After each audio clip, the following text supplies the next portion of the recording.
fuck, this one's hard. The movie this week, maybe the reason that we're all looking forward to Kick-Ass and the Losers, the movie this week was Louis Leterrier's remake of Clash of the Titans. This one starred, who is this guy? Sam Worthington. Who's Sam Worthington? Well, you say who's Sam Worthington. I mean, now, after this last year, I mean, you got to acknowledge who Sam Worthington is. I couldn't remember his name. I was like, what is this dude's name? He did a couple of movies. I know, he was in Terminator, he was in Avatar. I got Sam Worthington. Terminator.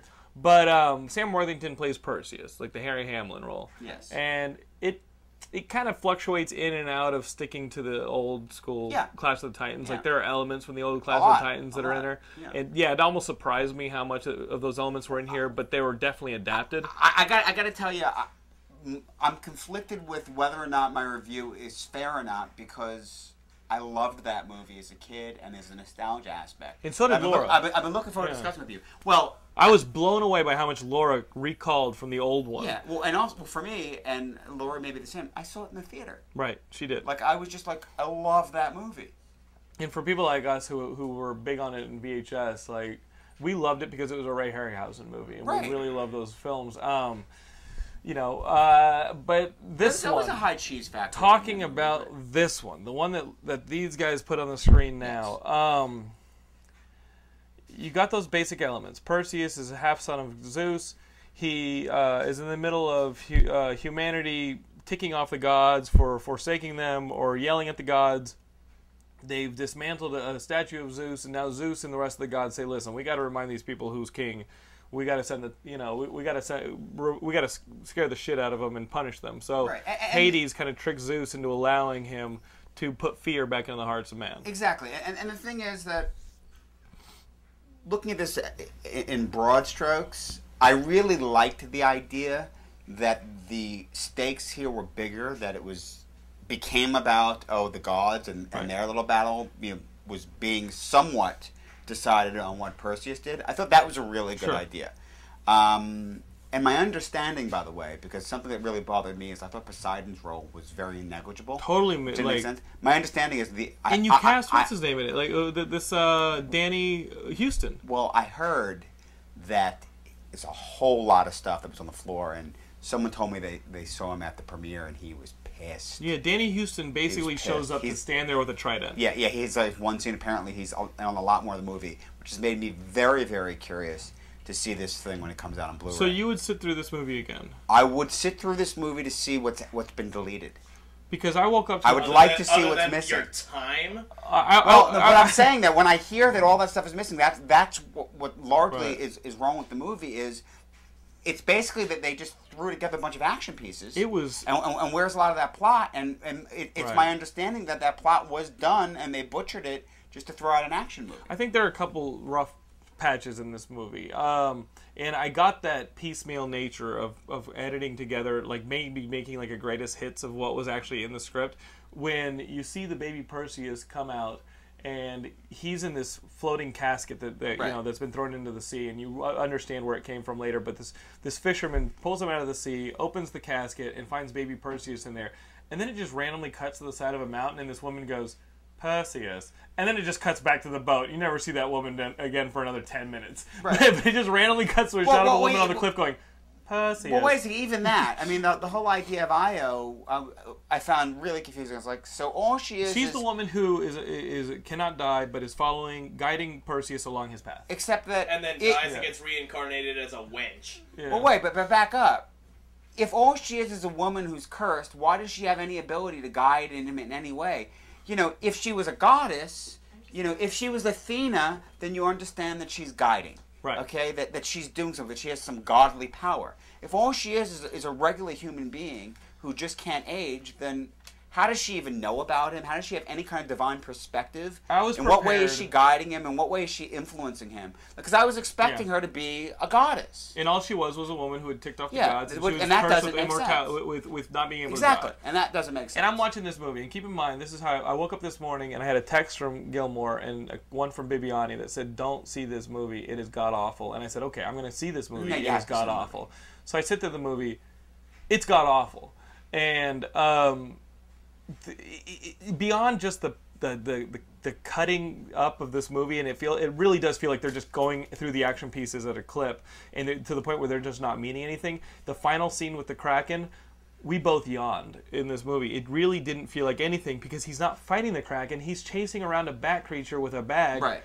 And then he stops the Kraken. Well, you don't actually see him fighting many of these monsters at all. It doesn't feel like a clash of anything. That's the other thing. It should be an evasion of the Titans. Hades morphs into like a bunch of harpies.